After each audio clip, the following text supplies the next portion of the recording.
మనము చిన్నప్పుడు బాగుంటాము, ఒక 20 ఏళ్ళు 30 ఏళ్ళు రాగానే పెళ్లి చేసుకుంటాము. చేసుకున్న తర్వాత అప్పటిదాకా మంచిగానే ఉంటాం మనం.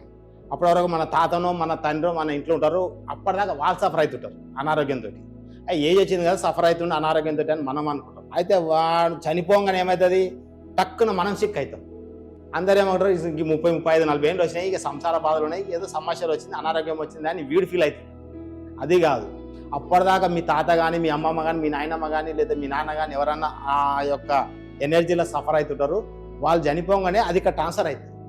ట్రాన్స్ఫర్ కాగానే ఏమవుతుంది, ఆ ఎనర్జీలను మనమే దాడి చేస్తాయి. అప్పుడు అంటారు అందరూ, మీరు అక్కడక్కడ గమనించండి, రేపు మా నాన్న చచ్చిపోయినాక నాకు ఏం బాగలేదు, అంత ఇబ్బంది అవుతుంది, ఏ పని చేసినా నష్టం వస్తుంది, ఏం చేసినా కష్టాలు వస్తున్నాయి, ఏ పని చేయలేకపోతున్నా అని ఫీల్ అవుతుంది, చెప్పుకుంటుంటారు అందరితో. అయితే ఈ ఎనర్జీలు ఏం చేస్తాయంటే మొత్తం వచ్చి మనమే దాడి చేస్తాయి. దాడి చేయగానే ఆడికెళ్ళి మనకు డౌన్ఫాల్ స్టార్ట్ అవుతుంది. హై లెవెల్ పొజిషన్లో ఉన్నవాడు కూడా డౌన్ఫాల్కి వస్తాడు.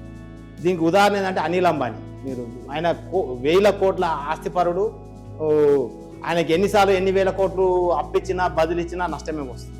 దానికి కారణం ఏంటంటే వాళ్ళ ఫాదర్ యొక్క ఎనర్జీ, వాళ్ళ ముత్తాత ఎనర్జీలు అతని మీద ఉన్నాయి. ఆ ఎనర్జీలు ఉంటే ఏమవుతాయంటే లేవు, ఆయన కొడుకున్నాయి, ఆ కొడుకు చనిపోతాడు, ఆ కొడుకున్నాయి, ఆ కొడుకు నేను తక్కువ చేస్తా, కానీ ఆడదాకా నేను పోయే స్టేజ్లో లేను, నాకు అది తెలియదు, ఆయనకి నేను తక్కువ చేస్తా. అతనికి కూడా ఎనర్జీల ఎఫెక్ట్ ఉంది, అతనికి లేని అతను కొడుకునే ఎఫెక్ట్. మన్మన్కి ఇక్కడ పెద్ద నాన్నకు ఉంది ప్రాబ్లము, అక్కడ మన్మన్కు ఉంది.